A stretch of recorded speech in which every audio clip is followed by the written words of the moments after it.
So here's what I want to say about this.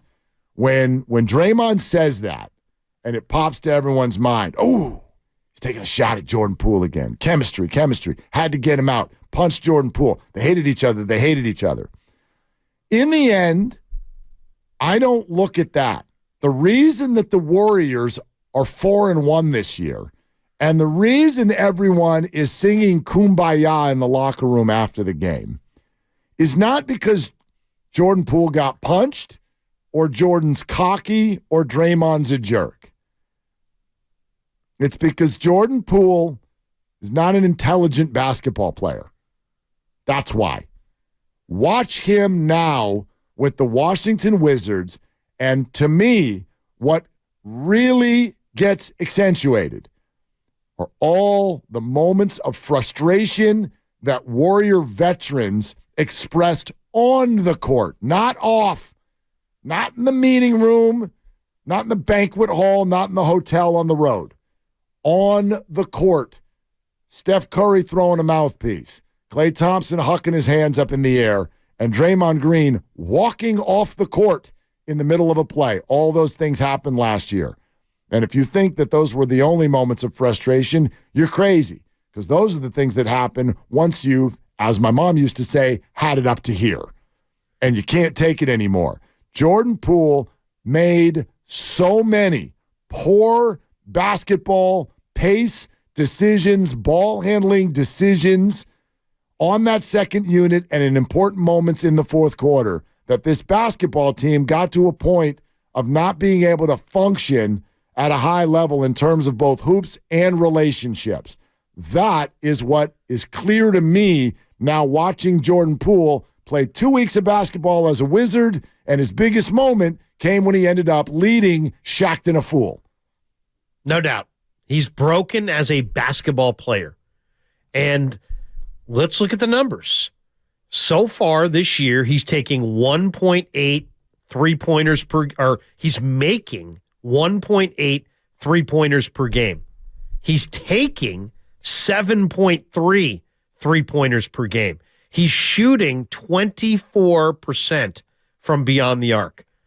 The last thing you need, the last thing I would argue any team needs, is a high-volume, low-percentage three-point shooter. Okay? That's one. Two, he's shooting 80% from the foul line, 78% in October. He's only had one game in November. So 80% is what he's shooting from the foul line. That sounds decent, but that's his game was to shoot in the low 90s. So that's down from, so he's not getting to the free throw line that much. He doesn't make the same clip. He's shooting a horrendous percentage from beyond the arc. Career 88% shooter. Right. Career. And his high point was like 93, wasn't it? Well, he led the league right. 2 years ago. So I'm saying he's not shooting the free throws at the same clip. He loves to shoot threes, except he doesn't make any. And then assists to turnovers, he's averaging for the year, he's averaging 2.5 assists and 3.3 turnovers. That's not good. Yep. So he's turning the ball over more than once for every assist that he gets. He doesn't get to the foul line. When he does, he's not making the free throws at the clip that he was making them not that long ago. He loves to shoot deep threes, and he shoots 24%. That's why he needed to go. He was broken. Yeah. And that doesn't, what those stats don't tell you, the guy's got a fractured relationship with NBA officials because of the pouting game. When you pout, you don't get more calls, you get less calls. And so that relationship has eroded behind the scenes, and you'd only really know it if you watch all the games. But NBA officials don't seem to like Jordan Poole. Of course not. Look, it's only been 4 games, but you're making some very solid points here, and there are a couple things that I think would blow people's minds if they're still true at the end of the year. When he left last year, what was that number one narrative? Okay, we get why he's gone, but my God, Jordan's going to average 28 a game when you just give him the reins to be the guy in Washington. You ready for this? He's averaging fewer minutes per game in Washington than he did in Golden State. He is averaging more turnovers than he ever has in his career.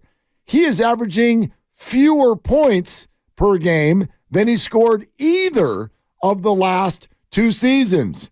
He is at his all-time low in terms of, as you put it, three-point percentage, and also at his lowest field goal percentage since his rookie year when he was only 20 years old. As for rebounds, down. Assists, down. Steals are a little bit up. Turnovers, up. Points, down. Percentage, down. Free throw percentage, down. Three-point, regular percentage, down. Minutes per game, down. Everything. And the key stat, they've got the second worst record in the conference. They don't win. Everything's worse. Right. Everything's worse. So, in other words, what happens when you give Jordan the keys? Car goes off the road.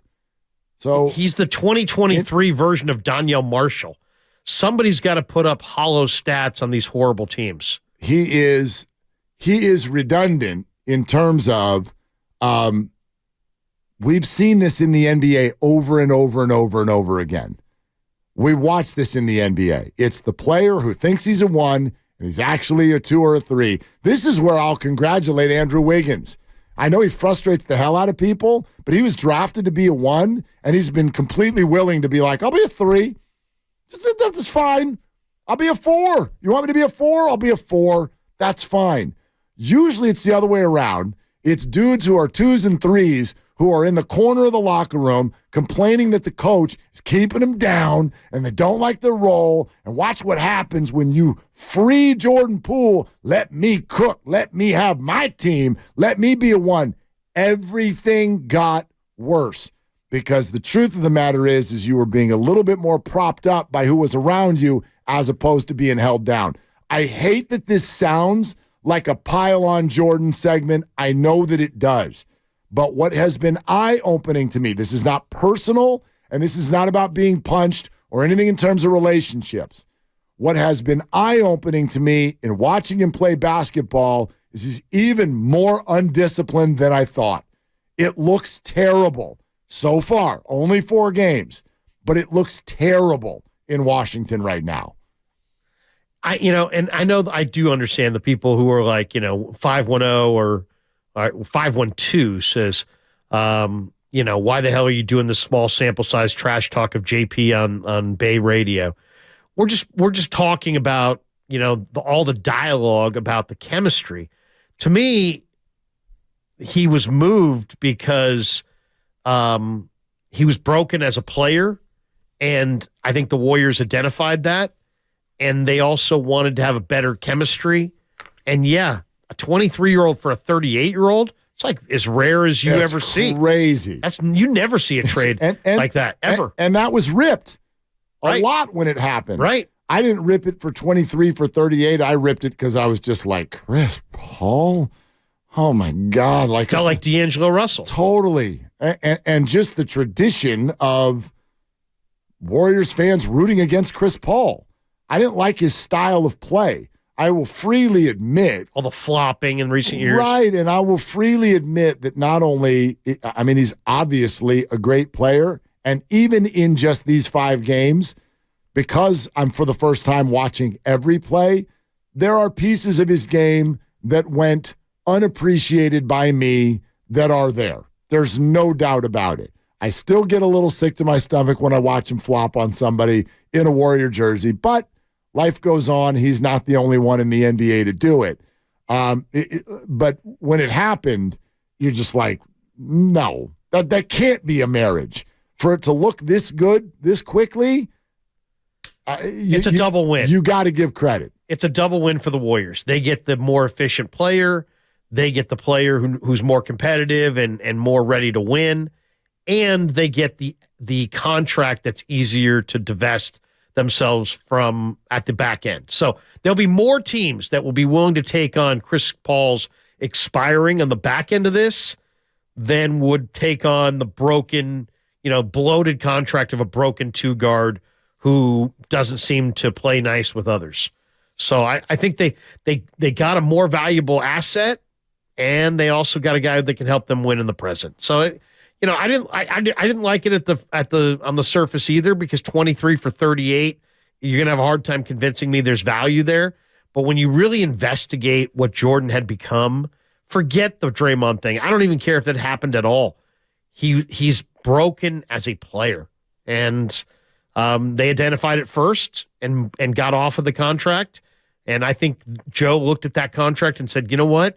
If this continues, we're going to have a harder time divesting ourselves of Jordan's contract than we ever would of moving off of Chris Paul's $30 million expiry. Well, yeah, if they ever want to do that. And the thought by many at the time was, gosh, the Warriors, Steve Kerr's got something against young players. So off went Jordan Poole, off went James Wiseman. And now you look at them in other cities and you go, oh, maybe there was a reason. Right. Maybe there was a reason.